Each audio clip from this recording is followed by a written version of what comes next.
بسم الله والصلاة والسلام على رسول الله وعلى آله وأصحابه ومن تبعه بإحسان إلى يوم الدين. رب اشرح لي صدري ويسر لي أمري واحلل عقدة من لساني يفقهوا قولي. اللهم ثبتنا عند موتنا بلا إله إلا الله.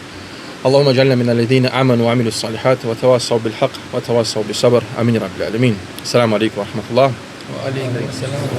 الله უზენაეს თხოვრო ყველა იმ ძმას ვინც აქ შრომა ჩადო ამ სტომაში, ამ შეხვედრაში, ვინც პატარა ოფლი ჩადო, ალლაჰმა ყველას ბარაკა და რიზყი მოუმოწოს. ჩემი მოსვლა ძმებო თქვენთან არის მხოლოდ და მხოლოდ ძმობის გამაგრება, თქვენი გასტობა. ჩემი მოსვლა თქვენთან არის მხოლოდ და მხოლოდ ალლაჰის ხატრისთვის აქ მოსვლა. მიუხედავად იმისა, რომ უმეტესობა თქვენგან არ გიცნობთ, მას მიყვარხავთ ყველანი ალლაჰის ხატრისთვის.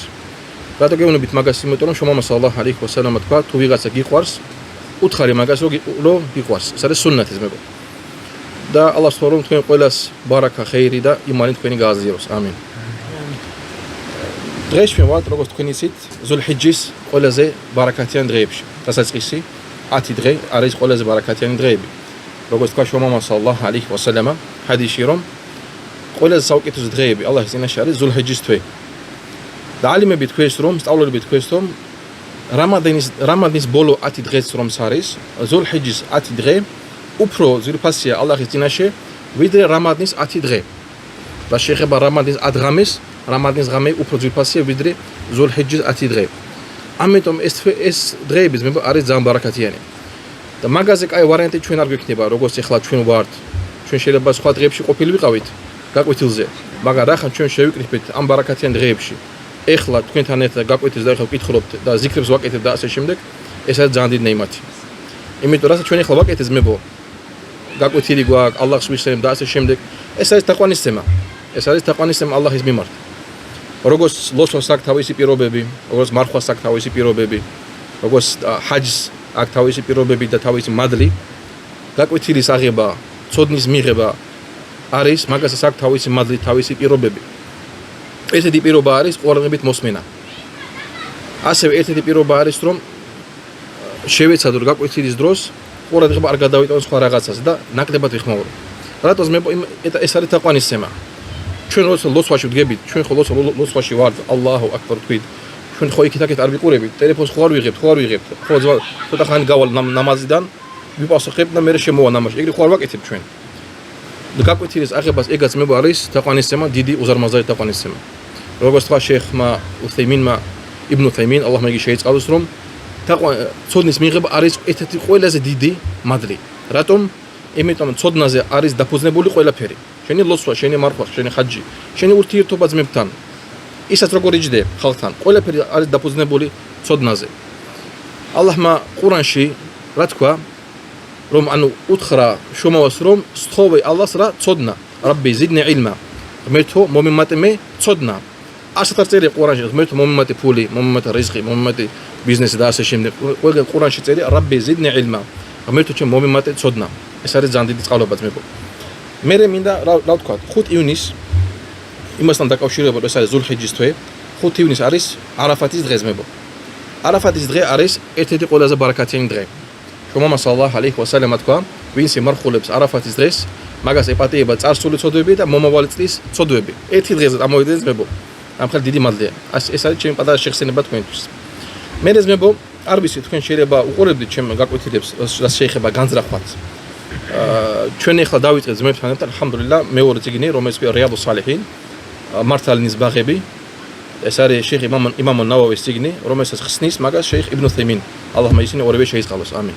ძმებო, ჰადისი არის შუმა სალალაჰუ ალეიჰი ვასალამ თქვა, ნებისმიერ საქმე არის აწონილი განზრახვაზე და ნებისმიერ ადამიანი მიიღებს იმას, რა განზრახვა მას ჰქონდა.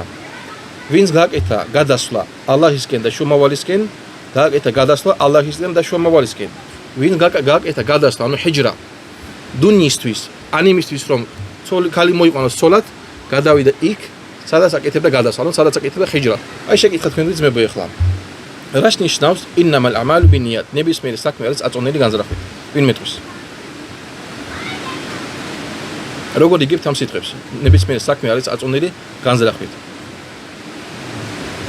საქმეებში რა შეიდის ძმებო? ნიათი ეს გულის საქმეა, მაგრამ აი ასე რა შეიდის საქმეებში? ლოცვა, ხო? მარხვა. ჩვენი არ ჯდომა, ეგა საქმეა, ხო? ჭამა ელემენტარული ეგა საქმეა. შუამამა სალალაჰუ ალეიჰი ვასალამ რა თქვა, რომ ნებისმიერი საქმე, ანუ ყველა არის აწონილი რითი განზრახვით. თუ შენი განზრახვა იყო აქ მოსვლა, ალლაჰის ხატრისთვის, შენ მიიღებ მადლს. რატომ? შუამამა სალალაჰუ ალეიჰი ვასალამ რა თქვა ამ ხადისში? فمن كان هجرته إلى الله ورسوله فهجرته إلى الله ورسوله. ვისი ჰიჯრა იყო ალლაჰისკენ და შრომავალისკენ სალალაჰუ ალეიჰი ვასალამ. მისი ჰიჯრა იქნება, ანუ იქნება ჩათვლილი როგორც ალლაჰისკენ და შრომავალისკენ. რას ნიშნავს ეს? რომ მიიღებს მადლს. თუ ადამიანო გაკეთა რაღაც ალლაჰის ხატრისთვის. ლოცვა, მარხვა, რაც გინდა იყოს. ელემენტარულად ძმისთვის სალამის მიცემა. თუ მაგას გაკეთა ადამიანი იმისთვის, რომ ალლაჰის ხატრისთვის, არა ტრაბახობის და ასე შემდეგ, არამედ მხოლოდ და მხოლოდ ალლაჰის ხატრის და ჯანნათისთვის, ეგეთ ადამიანს ელოდება რა? მადლი ელოდება. ამიტომ ძალიან მნიშვნელოვანია ძმებო, ეს ჰადისი იმამ აჰმადი თქვა, რომ ისლამი ძმებო, ისლამი ტრიალებს ასე თქვა სამ ჰადისზე. ასე თქვა საფუძველი ისლამის არის სამი ჰადისი. პირველი ეს ჰადისი ინამალ ამალუ ბინიათ, ნებისმიერ საქმე არის აწონილი განზრახვით. მეორე ჰადისი სადაც შუამამა სალალაჰუ ალეიჰი ვასალამ თქვა ალ-ჰალალუ ბაინ ვალ-ჰარამუ ბაინ ვა ბაინაჰუმა უმურun მუშტაბიჰათ, ჰალალი არის ცნობილი, ჰარამი არის ცნობილი. და მესამე ჰადისი ვინის ის? მესამე ჰადისი არის აიშას ჰადისი, სადაც მაგან თქვა, რომ შუამამა სალალაჰუ ალეიჰი ვასალამ თქვა მან აჰდადა ფი ამრინა ჰაზა მა ლეისა მინჰუ ფაჰუა რად. ვინც მოიტანა ჩვენ საქმეში, ანუ ისლამში ის რაზეც იყო ჩვენი მითითება, ალლაჰის და შრომავალის მითითება, ეს საქმე იქნება რა? უარყოფითი. ალლაჰ მაგას არ მიიღებს. ეს სამი ჰადისი ძმებო, ამ სამ ჰადისზე ტრიალებს მთლიანი ისლამი. იმამ შაფიი თქვა, რომ მარტო ეს ჰადისი ინამალ ამალუ ბინიათ შეიძლება 70 თავი შექმნა ფიქრის თემაზე. ლოცვაში, იმიტომ ნიათი განზრახვა შედის ლოცვაში, შედის მარხვაში, შედის ჰაჯში. ნიათი საქმეები შედის თითქმის ნებისმიერ მდგომარეობაში. ასევე ჩვენ ეს ძმებო, ეხლა ნახეთ, მე არ მინდა ბევრი გავწეროთ, რომ ჩვენ ამ პირველ ჰადისზე გვაქვს უკვე გაკვეთილი ჩაწერილი, შეგიძლიათ გადახვიდეთ ინშაალლა ჩვენ Facebook-ზეც არის, Telegram-ში, YouTube-ზეც არის, შეგიძლიათ ნახოთ ეს გაკვეთილი. მე მინდა გადავიდე უკვე პირველი ორი ჰადისი გავიარდო გეზმები. დღეს მინდა წავიდეთ თქვენთან ერთად მესამე და მეოთხე ჰადისი. ყოველ კვირა ჩვენთან თბილისში ჩვენ გაკვეთილები ამ წინის თაობაზე, ასევე ჰადისებთან. ისე მოხდა ალჰამდულილlah ამ გაკვეთილს ჩავატარებთ თქვენთან. მესამე ჰადისი რომელიც იმამ ნავოვი მოიყვანა, გაგახსენებთ ძმებო, რომ ეს წიგნი ეხლა პირველი თავი ეხება რას? განზრახვას ეხება. მესამე ჰადისი რომელიც მოიყვანა იმამ ნავოვი თქვა, სადაც აიშა რადიალლაჰუ ანჰა თქვა, რომ შუამამა სალალაჰუ ალეიჰი ვასალამ თქვა, ლა ჰიჯრატა ბა'და ალ-ფათჰ. არანაირი ჰიჯრა არ იქნება, ანუ მექის დამყრობის მერე. ولكن جهاد ونية მაგრამ იქნება ჯიჰადი და ნიათი. وإذا استنفرتم فانفروا. და თუ თქვენ ვალიულ ამრი, ანუ მუსლიმანო ქვეყნის მართველი თუ დაგეზახებთო გასვლა ბრძოლაზე, მაშინ გადითო. შუამამა სალალაჰუ ალეიჰი ვასალამ როგორც თქვა შეიხ იბნუ სიმინ იზახის, რომ في هذا الحديث نفى رسول الله صلى الله عليه وسلم الهجرة بعد الفتح. შუამამა სალალაჰუ ალეიჰი ვასალამ იმის მერე როგორც შუამამა აიღო მექა, შუამამა სალალაჰუ ალეიჰი ვასალამ თქვა, რომ ჰიჯრა არ იქნება მექის მერე ჰიჯრა მეკიდან არ იქნება. وهذا النفي ليس على عمومه. ანუ შუამამა სალალაჰუ ალეიჰი ვასალამ არ იძახეს რომ ჰიჯრა საერთოდ არ იქნება. ჰიჯრა იქნება ყოველთვის. ჰიჯრა არის მევინის გადასახება როგორ? ალლაჰის ხატის. როდის არის ვაჯიბი? როცა ზურმია მაგალითად ადამიანს არ შეუძლია თავისუფლად ეთაყვანოს ალლაჰს, მაგის გამო ვაჯიბია მისთვის გადასვლა იმ ქვეყანაში, სადაც შეუძლია. და ყოველთვის არის მუსტაჰაბი, ანუ სასურველია. თუ რომც არ იყოს ზედაწოლა. შუამამა სალალაჰუ ალეიჰი ვასალამ თქვა, რომ يعني أن الهجرة لم تبطل بالفتح بل إنه لا تنقطع الهجرة حتى تنقطع التوبة ولا تنقطع التوبة حتى تخرج الشمس من مغربها. شيخ ابن سيمين იძახის, რომ ეს სიტყვები შუამამა სალალაჰუ ალეიჰი ვასალამ არ ნიშნავს, რომ ჰიჯრა საერთოდ არ იქნება. იმიტომ რომ შუამამა სალალაჰუ ალეიჰი ვასალამ თქვა, რომ ჰიჯრა იქნება იმ დრომდე, სანამ ანუ მზე არ ამოვა მინ მაღრიბი, ანუ დასავლეთიდან. ჰიჯრა იქნება და თაუბა იქნება ყოველთვის მიღებული, სანამ გამოვა მზე დასავლეთიდან. كما جاء هذا في الحديث عن رسول الله صلى الله عليه وسلم. როგორც მოვიდა ჰადისში. لكن المراد بالنفي هنا نفي الهجرة من مكة كما قال المؤلف. მაგრამ აქ რა იგულისხმება? აქ შუამამა სალალაჰუ ალეიჰი ვასალამ იგულისხმება, რომ მეკიდან ჰიჯრა არ იქნება უკვე არასდროს. მექა როგორც გახდა ისლამური ქვეყანა, შუამამა სალალაჰუ ალეიჰი ვასალამ როგორც აიღო მექა, შუამამა სალალაჰუ ალეიჰი ვასალამ იძახის, რომ მექა არასდროს არ გახდება უკვე დარულ კუფრი, ანუ ურწმუნოების ქალაქი. ყოველთვის იქნება რა? მუსლიმანური ქვეყანა. هنا نفى الهجرة من مكة كما قال المؤلف.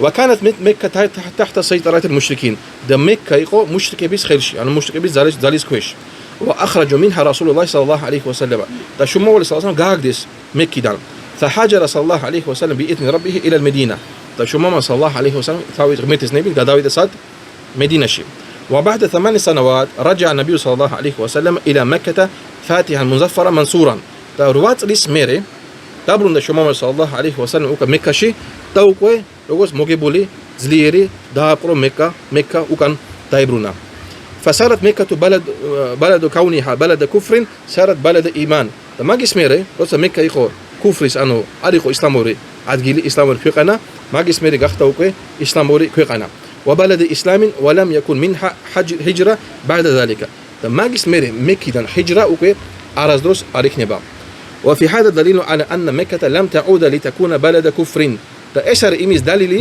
რომ მეკა არასდროს არ გახდება უკვე ურწმუნოების ქვეყანა بل ستبقى بلاد الإسلام إلى أن تقوم الساعة أو إلى أن يشاء الله მაგრამ მეკა დარჩება ისლამური ქვეყნად ასასრულ დღემდე ან იმ დღემდე როგორც მოინდომებს ალლაჰი ეხლა მე ასევე წინაზე გაკვეთილზე თქვი ძმებო ხანახა შეიხ იბნ უსეიმინ ეს თავი რას ეხება გამახსენეთ ეს თავი რას ვკითხულობ რას ეხება განზრახვას ხანახა შეიხი ალლაჰ მეგი გადადის თემებზე ანუ ჰიჯრას და შეიძლება ბევრი ფურცელი წაიკითხოს მაგას ამას მე გამოტოვებ მე წავიკითხო ხოლოდ იმ მომენტზე ძმებო რომელიც ეხება განზრახვას რომ მინდა ეს წიგნი ცოტა ადვილი იყოს ასევე მაყურებლისთვის ანუ შეიხი იზახის რა ამ ჰადისში რომ შომამა სალალაჰ ალეიჰი ვასალამა ასევე თქვა რომ მოიყვანა ჰადისში რომ შომა პეღამბარ სალალაჰ კითხეს ვინ არის ის ადამიანი რომელიც მართლა ბრძოლობს ალლაჰის გზაზე ვინ არის ის ადამიანი რომელიც მართლა ბრძოლობს ალლაჰის გზაზე მან თქვა მან ყატალა ლიტაკუნა კალიმატულლაჰი ჰიალ ულია ფაჰუა ფი საბილილlah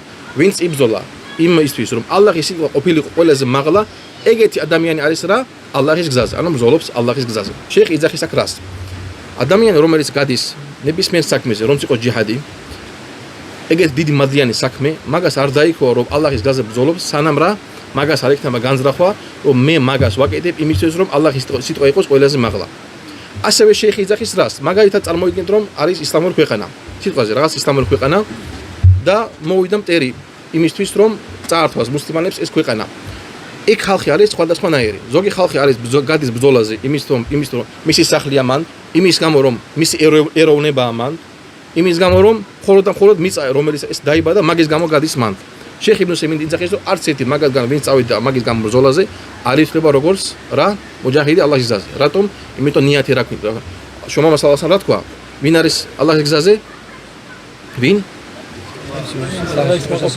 ვინც ალლაჰის სიტყვის ასამაღლებლად იომა მაგიტომ თუ ადამიანი გავიდა სხვა ნიათის გამო რომ იბრძოლოს ამხრივ დიდი საქმე გაკეთოს და მოკვდა ეგეთი ადამიანი არ ითვლება ალლაჰის წინაშე როგორც შაჰიდი როგორც წამებული და მაგრამ ნებისმიერ ადამიანი რომელიც გავა ბრძოლაზე იმ ნიათით რომ იცავს თავის ქვეყანას მუსლიმანურ ქვეყანას იმის გამო რომ მან არის ისლამი მან არის აზანი მან არის მეჩეთები მან არის სუნნა მან არის თავხიდი და ასე შემდეგ თუ მაგის გამო უკვე წავიდა საომრად მაგას ჩაერთვება რომ იომა ალლაჰის გზაზე ეს არის ძმებო ეხება ნიათს მაგიტო იმამ ნავავი მოიყვანა ეს ჰადისი